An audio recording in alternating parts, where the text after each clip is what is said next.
പറയാനുള്ള ഏറ്റവും വലിയ ഈ കടക്കാരുടെ ഒരു ഏറ്റവും വലിയൊരു എന്താ പറയുക ഒരു ഒരു ഒരു സ്കാം ഞാൻ പറഞ്ഞുതരാം. ഞാൻ ഞങ്ങളുടെ അടുത്തുള്ളൊരു സ്പെയർ പാർട്സ് കടയിൽ നിന്നാണ് ഇതിൻ്റെ സിലിണ്ടറും പിസ്റ്റനൊക്കെ. അതുകൊണ്ട് ഓയിൽ മാറാൻ നേരത്ത് ഓയിൽ എന്ന് പറഞ്ഞ സംഭവം അതില്ല. ഞാൻ ലിറ്ററലി ഞെട്ടിപ്പോയി. കാര്യം അന്ന് സിലിണ്ടറും പിസ്റ്റനൊക്കെ ബ്രാൻഡ് ന്യൂ ഇട്ടതാണ്.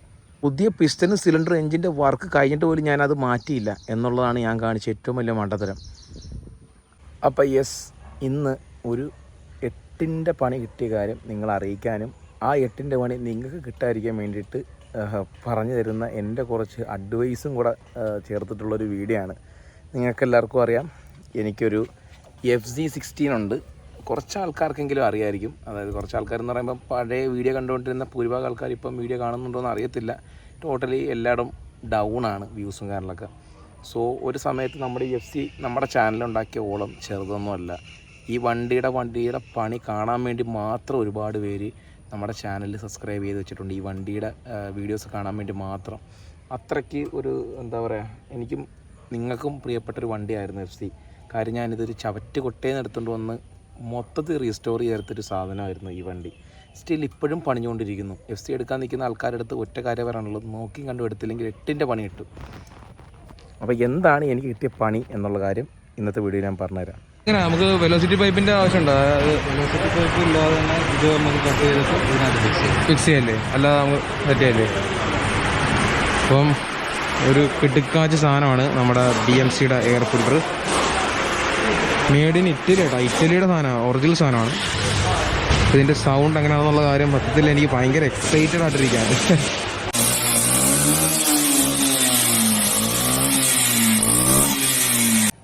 ജസ്റ്റ് ഒരു ടൈം ലൈൻ പോലെ എന്താണ് ഞാൻ ഈ വണ്ടിയായിട്ടുള്ളൊരു ബന്ധം എന്നുള്ള കാര്യം ഞാൻ പറഞ്ഞു തരാം. അതായത് ഈ വണ്ടി നമ്മുടെ ഏരിയയിൽ ഇങ്ങനെ വെറുതെ കിടന്നൊരു വണ്ടിയായിരുന്നു. ഇതിൻ്റെ ഓണറുമായിട്ട് സംസാരിച്ച് ഈ വണ്ടി ഞാനിങ്ങനെ എടുത്തു. എൻജിൻ പണി ഓൾറെഡി ഉള്ളൊരു വണ്ടിയായിരുന്നു. നമ്മൾ സിലിണ്ടർ മാറി, അതുപോലെ തന്നെ പതുക്കെയാണ് മാറി. സാമ്പത്തികം ഉള്ളതുപോലെ നമ്മൾ സിലിണ്ടർ മാറി, പിസ്റ്റൺ മാറി, അതുപോലെ തന്നെ ഹെഡ് വർക്ക് ചെയ്തു, ക്ലച്ച് അസംബ്ലി മൊത്തത്തിൽ മാറി, അതുപോലെ തന്നെ ഹെഡിനകത്തുണ്ട് ഉള്ളിലുള്ള valve, cam shaft, rocker arm, timing chain, എല്ലാ സംഭവങ്ങളും നമ്മൾ ഈ വണ്ടിയുടെ അങ്ങോട്ട് റീപ്ലേസ് ചെയ്തു. സത്യം പറഞ്ഞാൽ അതുപോലെ തന്നെ കാർബറേറ്റർ മാറി. കാർബറേറ്റർ തന്നെ ഒരു എഞ്ചിൻ പണിയാനുള്ള പൈസ ആവും കാർബറേറ്റർ മേടിക്കുമ്പോൾ. അപ്പോൾ കാർബറേറ്റർ മാറി, അങ്ങനെ എൻ്റെ ടയർ പുതിയത് മേടിച്ചു. ഇപ്പോഴും സ്റ്റിൽ ആ ഒരു എന്താ പറയുക, ഇനിയും ഒരുപാട് വർക്കുകൾ ഇതിനകത്ത് പെൻഡിങ് ആണ്. അപ്പോൾ തന്നെ ആലോചിക്കാം ഇത് വണ്ടി എടുത്തപ്പോൾ ഈ വണ്ടിയുടെ ശോചനീയാവസ്ഥ എത്രത്തോളം ആയിരുന്നു എന്നുള്ള കാര്യം നിങ്ങൾക്ക് ഊഹിക്കാവുന്നതേ ഉള്ളൂ എന്ന് ഞാൻ കരുതുന്നു. ഇപ്പോഴും സ്റ്റിൽ ബോഡി ഫുള്ളൊന്ന് മാറ്റണം, ഫുള്ളൊന്ന് വണ്ടി റീപെയിൻറ്റ് ചെയ്യണം. ഒരുപാട് പണിയുണ്ട്. ഫ്രണ്ടിലത്തെ ബ്രേക്കൊക്കെ ഇടണം. അങ്ങനെ ഒരുപാട്, സത്യം പറഞ്ഞാൽ ഈ വണ്ടിയുടെ മെക്കാനിക്കൽ പണിക്ക് വേണ്ടി ഞാൻ ഒരുപാട് പൈസ ഇറക്കി.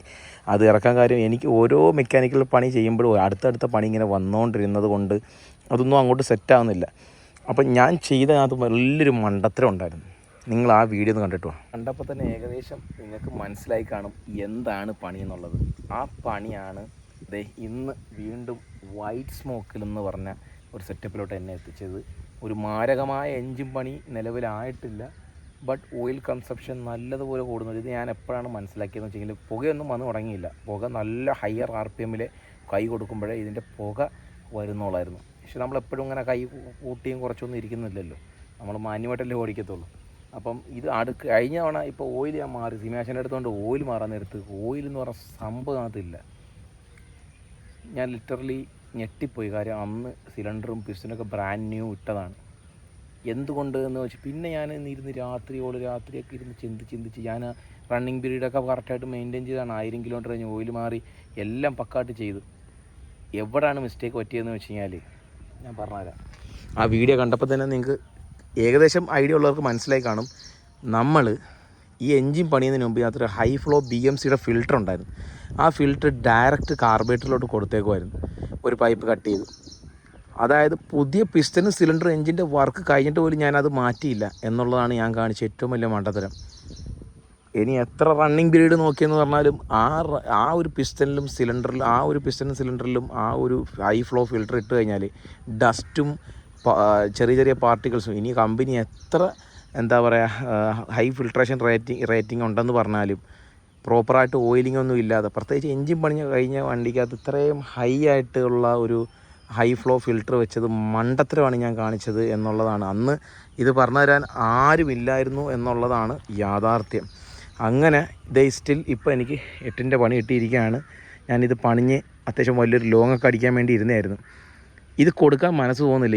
ഇത് സത്യം പറഞ്ഞാൽ ഒരു 2-3 SC പണിയാനുള്ള പൈസ ഞാൻ ഇതിനകത്ത് മുടക്കിയിട്ടുണ്ട് എന്നുള്ളതാണ് ഏറ്റവും വലിയൊരു അതിശയിപ്പിക്കുന്നൊരു കാര്യം. ബട്ട് സ്റ്റിൽ ഇപ്പോഴും ഞാൻ പറയുന്നു, അതെനിക്കൊരു ലോജിക്കലി ചിന്തിക്കുന്ന ഒരാൾക്ക് മണ്ടത്തരമായിട്ട് തോന്നുമെങ്കിലും എന്നെ സംബന്ധിച്ചിട്ട് എനിക്ക് ഒരുപാട് അറിവുകൾ ഒരു വണ്ടിയെപ്പറ്റി ഏത് രീതിയിൽ ചോദിച്ചാലും അത് എന്താണെന്ന് പറയാൻ. ഉദാഹരണത്തിന് ഇപ്പോൾ ഈ വണ്ടിയുടെ പവർ കുറയുന്നുണ്ടെങ്കിൽ അത് ഒരുപാട് ഫാക്ടർ ഉണ്ടെന്ന് മനസ്സിലാക്കാൻ സാധിച്ചു. അതായത് CDI യൂണിറ്റ് കംപ്ലൈൻ്റ് ആയാലോ, അതുപോലെ തന്നെ റെഗുലേറ്ററോ സ്റ്റേറ്റർ കോയിലിന് എന്തെങ്കിലും ഷോർട്ട് ഉണ്ടെങ്കിലോ, വാൽവ് ക്ലിയറൻസ് കറക്റ്റ് അല്ലെങ്കിലോ, വാൽവ് ക്ലിയറൻസ് ഒരു പൊടിക്ക് കറക്റ്റ് അല്ലെങ്കിലോ, അല്ലെന്നുണ്ടെങ്കിൽ ഓയിൽ പ്രഷർ കറക്റ്റായിട്ടല്ലെങ്കിൽ ഓവർ ഹീറ്റ് ആകും, എയർ ഫ്യൂൽ റേഷ്യോ കാർബറേറ്റർ വണ്ടിയിൽ അഡ്ജസ്റ്റ്മെൻറ്റ് കറക്റ്റായിട്ടില്ലെന്നുണ്ടെങ്കിൽ എന്താ പറയുക മിസ്ഫയറും അതുപോലെ തന്നെ പവർ ലോസ് കാര്യങ്ങളൊക്കെ ഉണ്ടാകും. അങ്ങനെ ഒരുപാട് കാര്യങ്ങൾ ഞാൻ പഠിച്ചു. ഒത്തിരി കാര്യങ്ങൾ ഈ വണ്ടി കാരണം എനിക്ക് പഠിച്ചു. എനിക്ക് വേണമെങ്കിൽ ഈ മെക്കാനിക്കൽ പരമായി ഇനി ഏതൊരു വണ്ടി എൻ്റെ കൊണ്ടു തന്നാലും അതിന് എന്താണ് പണിയെന്ന് കണ്ടുപിടിക്കാൻ എനിക്കൊരു ഐഡിയ ആക്കി തന്നത് ഈ വണ്ടി പണിഞ്ഞാണ്. സോ ബേസിക്കലി ഞാൻ ഒരുപാട് പൈസ ഈ വണ്ടിയിൽ മുടക്കി. ഇനിയും മുടക്കണമെന്നുണ്ട്. കാര്യം ഒരുപാട് പണി ഇപ്പോഴും സ്റ്റിൽ പെൻഡിങ് ആണ്. ബ്രേക്കാണെങ്കിലും ഒന്ന് റീപെയിൻറ്റ് ചെയ്യണം. അപ്പോൾ സ്റ്റിൽ ഇനിയിപ്പോൾ ഞാനിതിനകത്ത് പുതിയൊരു സിലിണ്ടറൊന്നും മേടിച്ചിരുന്നില്ല. റീബോർ ചെയ്യാനായിട്ടാണ് പ്ലാൻ ചെയ്തേക്കുന്നത്. റീബോർ ചെയ്ത് ഒരു 0.5 mm എന്തോ ആണ് അത്. കുറച്ചുകൂടെ ചെറിയ സൈസ് കൂടിയ ആ ബോർ ചെയ്യുന്നതിനനുസരിച്ചുള്ള വലിപ്പം കൂടിയ പിസ്റ്റൺ ഇടും. ബിഗ് ബോറിംഗ് ഒന്നുമല്ല, നിങ്ങൾക്ക് അറിയാമായിരിക്കും. ബേസിക്കലി നിങ്ങൾ ബോറിങ് ചെയ്തിട്ടുള്ളവർക്ക് മനസ്സിലാവും. അപ്പോൾ അത് ചെയ്ത് ഇടുക എന്നുള്ളതേ ഉള്ളൂ. അപ്പോൾ നിങ്ങളുടെ പറയാനുള്ളൊരു കാര്യം, ഒന്നാമത്തെ കാര്യം എന്ന് പറയുന്നത് ഇതുപോലുള്ള മണ്ടത്തരങ്ങൾ കാണിക്കാതിരിക്കുക. ഒരു എൻജിൻ പണി കഴിഞ്ഞാൽ 1000 കിലോമീറ്റർ കറക്റ്റായിട്ട് ഓടിക്കുക, അല്ല 500 കിലോമീറ്റർ കറക്റ്റായിട്ട് 4000 RPM. ഏത് വണ്ടിയാണോ ഈ വണ്ടിക്ക് 4000 RPM ആണ്, അതിന് മുകളിൽ ഇങ്ങനെ കയറി ഓടിക്കാതെ ഓയിൽ മാറുക. പിന്നെ ഹൈ ഫ്ലോ ഫിൽറ്റർ ഒന്നും വയ്ക്കാതിരിക്കുക. എൻജിൻ പണിഞ്ഞ വണ്ടിക്കകത്ത് അത് വെച്ച് ഒന്നെങ്കിൽ ലീനായിട്ട് കുറേ നാൾ ഓടിച്ചത് കൊണ്ട് പിസ്റ്റൺ റിങ്സിന് കംപ്ലൈൻറ്റ് വന്നതാകും. ലീൻ എന്ന് പറഞ്ഞാൽ കാർബറേറ്റർ വണ്ടിയാണ്, ഫ്യൂൽ അതിനനുസരിച്ച് അഡ്ജസ്റ്റ് ചെയ്തില്ലെന്നുണ്ടെങ്കിൽ ആ ഒരുപാട് എയർ കയറി എൻജിനകത്തോട്ട് കയറി എൻജിൻ ലീൻ കണ്ടീഷനിലോട്ട് പോയി നല്ല രീതിയിൽ ഓവർ ഹീറ്റായി പിസ്റ്റനും സിലിണ്ടറൊക്കെ ഡാമേജ് വോണായതായിരിക്കും. അല്ലെന്നുണ്ടെങ്കിൽ ഡസ്റ്റ് പാർട്ടിക്കിൾസ് കയറാനും സാധ്യത വളരെയധികം കൂടുതലാണ്. പിന്നെ പറയാനുള്ള ഏറ്റവും വലിയ ഈ കടക്കാരുടെ ഏറ്റവും വലിയൊരു എന്താ പറയുക ഒരു സ്കാം ഞാൻ പറഞ്ഞുതരാം. ഞാൻ ഞങ്ങളുടെ അടുത്തുള്ളൊരു സ്പെയർ പാർട്സ് കടയിൽ നിന്നാണ് ഇതിൻ്റെ സിലിണ്ടറും പിസ്റ്റനൊക്കെ മാറിയത്. ഇപ്പോൾ എന്തേ ക്ലച്ച് ഡിസ്ക് ഒരു 3ാമത്തെ ക്ലച്ച് ഡിസ്ക്കാണ് ഇട്ടേക്കുന്നത്. ക്ലച്ച് ഡിസ്ക് ഒരേ കടയിൽ നിന്ന് ഇങ്ങനെ മേടിച്ച് ഇടുന്തോറും ഇങ്ങനെ കംപ്ലയിൻറ്റ് വന്നുകൊണ്ടിരിക്കുകയാണ്. എന്താണ് ഒരു പോസിബിലിറ്റി ഞാൻ പറയുകയാണ്, സിലിണ്ടറിനകത്തും ചിലപ്പോൾ ഒരു ജെനുവിനായിട്ടുള്ളതാണോ എന്നൊരു ഡൗട്ട് എനിക്കുണ്ട്. കാര്യം വേറൊന്നും കൊണ്ടല്ല, ആ സെയിം കടയിൽ നിന്ന് മേടിച്ച ക്ലച്ച് ഡിസ്ക് ഇപ്പം നിലവിൽ ഇങ്ങനെ ചുമ്മാ കംപ്ലയിൻ്റ് ആയിക്കൊണ്ടിരിക്കുകയാണ്, പോയിക്കൊണ്ടിരിക്കുകയാണ്. മിനിമം ഒരു 2000 കിലോമീറ്റർ ആകുമ്പോൾ തന്നെ വണ്ടിക്ക് ഹെസിറ്റേഷനും കാര്യങ്ങളൊക്കെ വന്നുകൊണ്ടിരിക്കുകയാണ്. ഹെസിറ്റേഷൻ ഈ എൻജിൻ പണി വന്നതുകൊണ്ടും ഹെസിറ്റേഷൻ വരാം. നിങ്ങൾക്ക് വൈറ്റ് സ്മോക്ക് വരുന്ന വണ്ടിക്കകത്ത് പഴയ പെർഫോമൻസ് കിട്ടുന്നുണ്ടോ എന്ന് ജസ്റ്റ് ഒന്ന് കമൻറ്റ് ചെയ്യും. എനിക്ക് വൈറ്റ് സ്മോക്ക് വരുന്ന ചില വണ്ടികളൊക്കെ ഞാൻ വണ്ടി ഓടിച്ചിട്ട് വലിയ പെർഫോമൻസിലൊന്നും വലിയ വ്യത്യാസങ്ങളൊന്നും എനിക്ക് തോന്നിയിട്ടില്ല. അതുകൊണ്ടാണ് ഞാൻ ജസ്റ്റ് ഒന്ന് പറഞ്ഞത്. ഈ ക്ലച്ച് ഡിസ്ക് യമഹയുടെ ഒറിജിനൽ എന്താ പറയുക ക്വാളിറ്റിയിലുള്ള സാധനങ്ങൾ മാർക്കറ്റിൽ വരുന്നുണ്ട്. അതായത് ക്വാളിറ്റി അല്ല, യമഹയുടെ ഒറിജിനൽ ക്വാളിറ്റിയിലുള്ള അതേ ബ്രാൻഡിങ്ങിലുള്ള അതേ സെയിം കവറിലുള്ള ഒരു രീതിയിലും നമുക്ക് ഡൗട്ട് അടിപ്പിക്കാത്ത സാധനങ്ങൾ നമ്മുടെ മാർക്കറ്റിൽ വരുന്നുണ്ട്. അത് സ്പെയർ പാർട്സ് കടയിൽ സെയിം റേറ്റിന് വിറ്റ് കൊടുക്കുന്നുണ്ട്.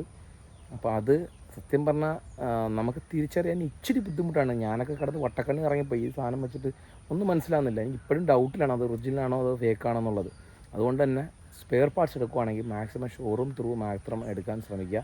ചെറിയ കടകളിൽ നിന്നും ഹൈ എൻഡായിട്ടുള്ള നമ്മുടെ സിലിണ്ടറും പിസ്റ്റനൊക്കെ വാങ്ങാൻ നിൽക്കുവാണെങ്കിൽ ഒരു പക്ഷേ എല്ലാ കടയിലും ഞാൻ പറയുന്നില്ല, ഭൂരിഭാഗം കടകളും നല്ല സ്പെയർ പാർട്സ് കാര്യങ്ങളൊക്കെ തന്നെയാണ് വിൽക്കുന്നത്. ചില കടകളിൽ എനിക്ക് കിട്ടിയത് പണിയാണോ അല്ലോ എന്ന് ഇപ്പോഴും ഡൗട്ടിൽ നിൽക്കുകയാണ്.